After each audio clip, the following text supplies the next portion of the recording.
adaptive propagation, public education. At the same time, we're trying to offer ourselves as a resource for research, primarily non-invasive behavioral research, so we can learn something more about these animals, many of which have just not been studied very thoroughly in the wild. Their habitats are difficult to get to in many cases, or it's just been impossible for scientists to collect data. One last question here. How can people get involved with Woodland Park here? What can they do if somebody wanted to get involved?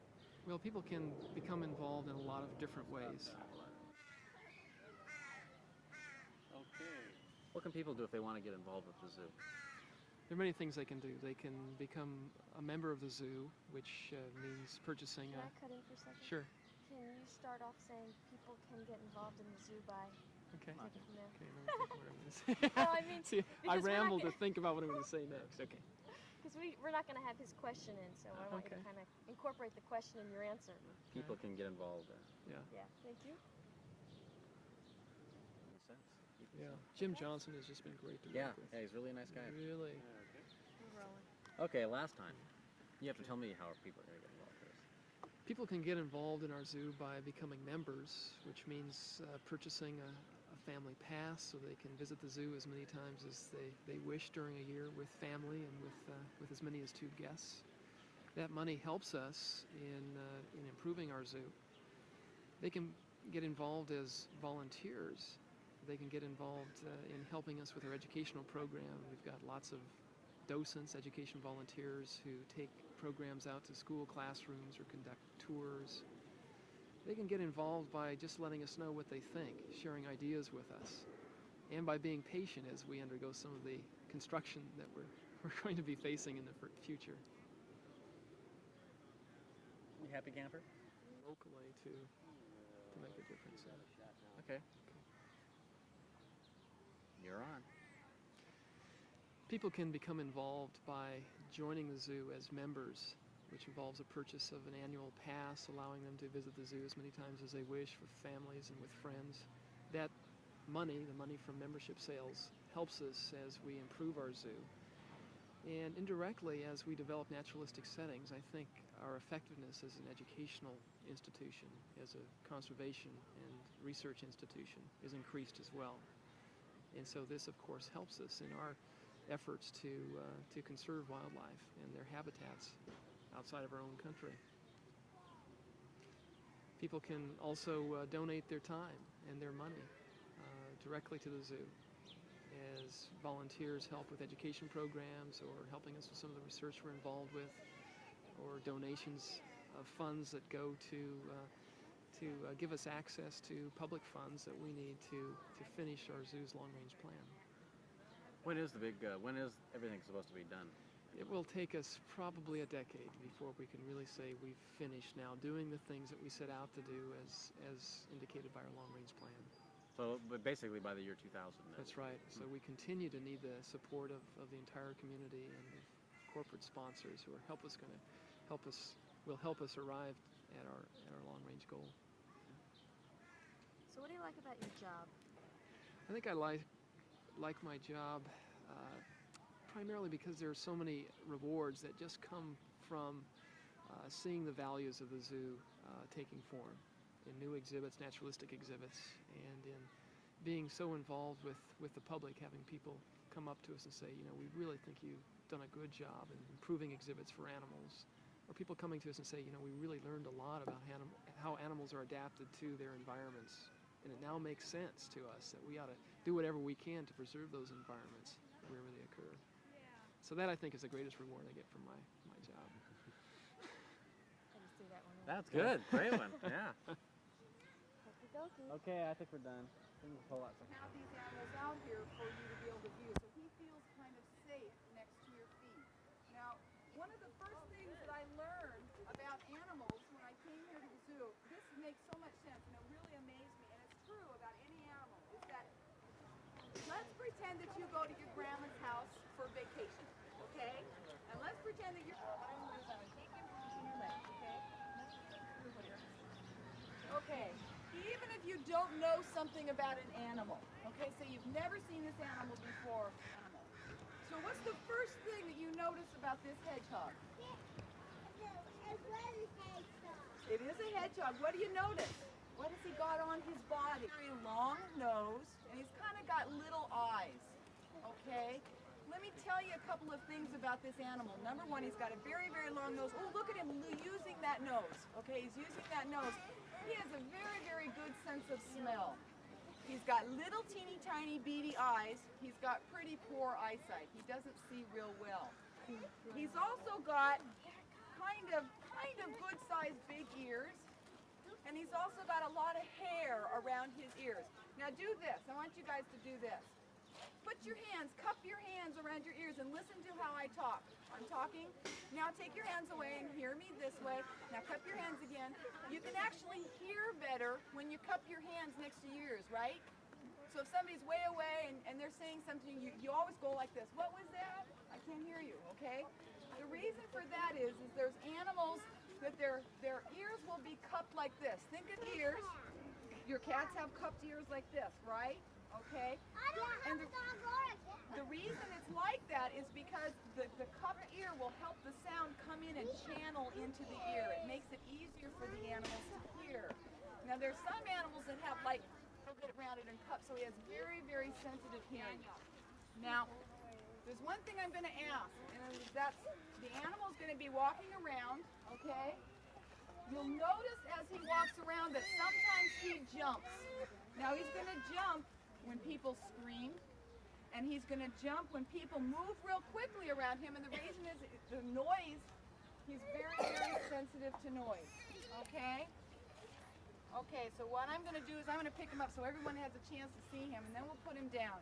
Now, like I said earlier, we're talking about what an animal looks like will tell you a lot about how he gets around, okay? Let me show you something. First of all, think of this. You got this animal's got all these quills on it. What other animals would eat this animal? Pigs? Oh, a pig might try. Okay, a pig has a very strong nose, okay, and very good sense of smell. He might be able to find this animal by smelling him out. What other animal might be able to eat him? A lion. A lion might, okay. Let me tell you, there's not too many animals. This is a European hedgehog. Now, these animals are found throughout the world. They're very, very common. They're found everywhere except in real cold temperature extremes like in Siberia or in the poles. And also, they are not found in the Americas. That's why you will not see this animal in your backyard or in South America, okay? They're found on all the other continents except for those, okay? So we have this animal here, and because of the way that he's built with these quills, there's not going to be too many animals that are able to prey on him because he is so well protected. It's maybe some foxes, okay, badgers maybe, that may be able to get into his armor to eat him, but basically he doesn't have too many natural predators. Now let me show you something. So here he is. Now all animals will have some way to take care of themselves. That's why animals have large teeth and colored a certain way and big claws. Let me show you how he's around and tries to hide, doesn't he? Okay? That's why I'll pick him up and show you out here so it's easier for you. What he's going to do, let's pretend I'm a fox and I'm going to try to eat him. And he's on the ground and I'm going to try to get him out. Is that I'm going to try to get him from the belly. And the reason is it's hard to show you, but he does have a furry belly. Okay? Now feel your back. Feel your back. There's bones back there, right? So it'd be harder to get into the bones because the bones protect your body inside. But feel your stomach. Oh, it's very soft in your stomach, so it'd be easy to get in and hurt you through your stomach. So his idea is to protect his stomach. That is, I gotta protect my stomach or the fox might be able to get in, right? So what he's gonna do, watch this, you're gonna love this. The fox is gonna try to get him to get into his stomach, right? Now you can see what he looks like right there. You can see that? Can you see his little face? Okay. Now watch. I'm a fox. Okay, I'm going to try to get into his stomach because that's where it's soft and that's where it's easy for me to get. And I'm going to try to dig in. Look what he does. You see that? He makes a ball. Okay? See? You can't even see his face because he tucks his face and his arms and legs and his tail all inside this protective quill covering. Okay? The hair meat is like another special set of muscles, and it's like a drawstring on a bag. You just contract those and draw draws it up and can do this. Now this animal can stay in this position for hours without any ill effects. It's very, very easy. And if somebody keeps coming along and harassing him, he can tighten himself up even farther. If there's not too many animals that eat, what might kill this animal? Now think of the way that he protects himself. What do you think? Snake. A snake may be able to bite him and harm him. Okay, maybe he could get his fangs in through the quills. How about a car? What a silly way to protect yourself against a car. If I was going to be hit by a car, I would run. The Europeans just love these animals, okay? So they're very well protected. If any of you do travel to Europe, you'll find these little guys everywhere. You will find them in the parks. You'll find them in people's gardens and backyards. You'll find them at Buckingham Palace, of all places, all right? You'll find them in golf courses. You'll find them everywhere. They're very, very prolific. The public just loves them, okay? Let's talk a little bit. We're talking about the quills. I'm going to show you a couple of things here, okay? Let me show you a couple of things here. I'm going to just step in front of your camera.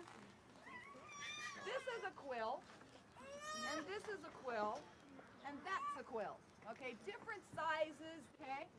You're going to notice it's very sharp on the end. Very sharp. I mean, if I was to fall on this, it would impale me and it would hurt, all right? And you also notice at this end, the part that goes in the body is also kind of sharp, okay? Now, if you're an animal that might get hit or might fall, that might not be an advantage to you, and I'll tell you why. Now, there's some other quills, other porcupines, and another extra kind of little hook so that when it gets into your skin, it goes in real easy and it's hard to get out because of the way that it hooks. We got to move real quietly around him so that we don't scare him. That's the most important thing, okay? Why doesn't everybody just have a seat along the edge and he will come and visit you when he's ready, okay? So if we focus a little bit on the quills, if you look at the way his quills, this is how his quills are built. First of all, they are not straight like this. They are bent like this. This part of the quill is very springy, okay? It's movable and bendable.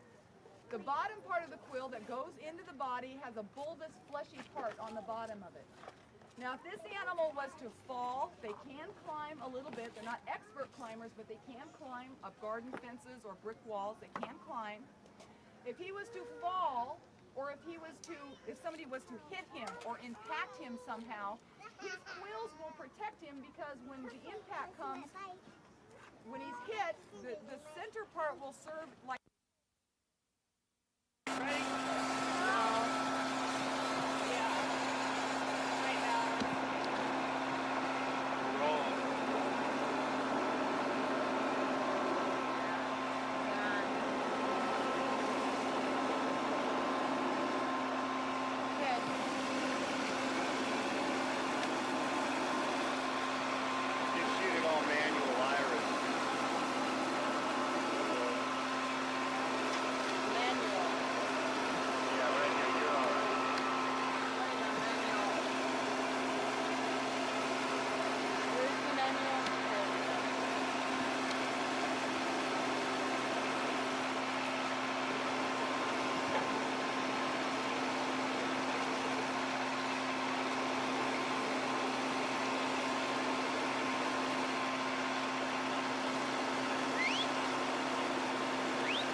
rolling still?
Quack, quack, quack, quack. Kmart!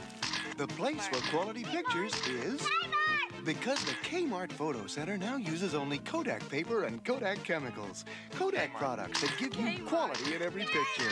So take your film to the Kmart Photo Center. For pictures that say quality, say... Kmart! Kmart. I love it. Thank you. Speaking for Burger King, I am proud to announce that we have just changed the Whopper. Hey, you in the suit. You're in a lot of trouble. I know you're all behind us on this. I like the Whopper the way it was, fool. The new Whopper has more beef than ever. More beef than Big Mac or Wendy's single. And it beat them both for best taste. More beef? Better taste? The new Whopper. More beef than Big Mac or Wendy's single and winner for best taste. Okay, fool. It's good. I'll let you live. Glenn Miller Remembered, Saturday at 7. We would like to welcome you back to the Woodland Park Zoo as we extend by 1/2 hour our Elephon, the first ever that we've ever heard of. And what a great cause, getting a whole new home, a whole new environment for the elephants here at the Woodland Park Zoo. We welcome you back to the extension of our Elephon, and we ask that you call and make a pledge and help us out in this effort. Susan Hutchison and Steve Rabel are up on stage with us now. Susan and I will be together for Eyewitness News Update tonight at 11. Susan and Steve, of course, are seen every day on Eyewitness News at 4:30. Before we get into everything, how about checking out a new total for us? Sounds great. Love to. New total, please. Can we see it? 1,800,000 duck served, $57,358. Thank you very much. Tropical rainstorm. We appreciate that. And it's been kind of fun. It has been. And you can call. The number on your screen there is 346-8500 and donate even more so we can just boost that total way up. You're a big fan of the zoo. You come out to the zoo. You like to, well, you enjoy going to the exhibits and things. My favorite has got to be the reptile area. I love reptiles. You do? Why Yes. do you love reptiles, Well, Steve? I don't know. Most of them are small and rather nice skin. And so I like that. The elephants are great. I was out there with Bamboo all evening with Were the you? elephant. Did you get a chance to come out there? Yes, I did. I saw a couple of the elephants out there. They're just really neat. And you know, there's so many beautiful areas of the zoo. The savannah, have you seen that? Yes. And the lion area is just gorgeous. And what a wonderful place for the animals to live and for us to see them in their natural settings. And then what do we have for the elephants? Well, what we're talking about building, 5.5 acres on an undeveloped wooded area right here on the zoo property. I understand from Hank that eventually the old elephant house, and you should see it, it really is dilapidated. When the elephants are moved from there into their new area, the savannah, with the working demonstration and all the things that they'll have there, that will be turned into parking lot. And that's probably the best thing that could happen to that old elephant house. It is so crowded. It's dirty. It's concrete. Not enough room for 4 elephants, built for 1 elephant. And it's not a great place even for us to come to and look at the elephants, much less for them to have to live in it day in and day out. Sounded like my dorm room in college, as a matter of fact. But it's same architect. Same architect. It's going to be very nice for the elephants. But again, we can't do it without your help. We've had some terrific help from the community, Burlington Northern, and of course Verge Fazio with the Seattle Post-Intelligencer, and all the wonderful people in the city and county who have helped make this possible. But we do need your help. We need you to call, make those phones light up, and make a new life for the elephants here at the Woodland Park Zoo. And that number again is 346-8500. Please call and donate to make a difference here at the Woodland Park Zoo. That's right. Let's check in on the phones right now. Let's move over to Jim Day, I believe, is still at the telephones. Jim? Now, if you had an elephant on wheels like this, you could put it just about anywhere, and the home you had wouldn't really matter. 346-8500. This is just one of the elephant artifacts that Marlene brought. Marlene? Yes. Are all of these yours? Yes. Why? I collect elephants. I've always liked them, and so when I heard this cause was coming up, figured I better do something about it. Now, of course, Marlene is answering the phones, by the way, 346-8500. I don't know if we can just pan down. She has gone all the way to an outstanding pair of elephant shoes, not available in any store, ladies and gentlemen. Those are, did you make those? No, I bought them. Where? At Leeds, at Northgate. Really? Yep. Those are quite some nice shoes. Now, we're going to let you get back to the phones if you can elephant your way back. Okay. Thank you very much. Thank you. The number is 346-8500, out of the area 1-800-556-3330. And I don't think Susan or Steve has a pair of shoes that can match that.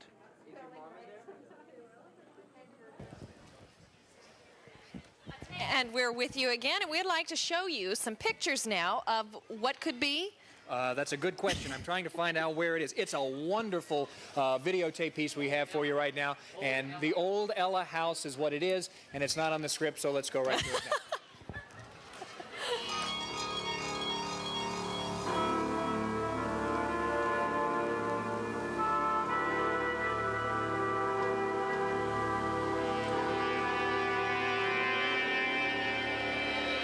This is the story of a house that is no longer a home.